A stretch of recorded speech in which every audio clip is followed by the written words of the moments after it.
मेरे भाई शादी आपकी भी होगी और इंशाल्लाह शादी मेरी भी होगी, अबरार भाई आपकी भी होगी। लेकिन आप ये बात जरूर याद रखना कि शादी के बाद आपकी बीवी से ज्यादा, और लड़कियों में आपसे कहना चाहता हूँ कि आपके शोहर से ज्यादा अमीर और खूबसूरत इस सरजमीन पर कोई ना कोई मौजूद जरूर होगा। इसलिए बेहतर है कि आप अपने जीवन साथी का इंतखाब उनकी रूह की बुनियाद पर करें, ना कि खूबसूरती पर और उनकी अमीरी पर।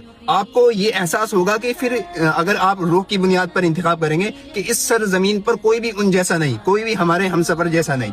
तो इसलिए शर्त यह है कि आप जिसको भी अपना हमसफर बनाओ या अपना जीवन साथी बनाओ तो उनका इंतखाब उनकी रूह की बुनियाद पर होना चाहिए, ना कि खूबसूरती पर और उनके पैसे पर या उनकी अमीरी पर। इंशाअल्लाह आप समझ गए होंगे। अस्सलाम वालेकुम वरहमतुल्लाह। समझ गए ना बराबर भाई? बिल्कुल समझ गए जी।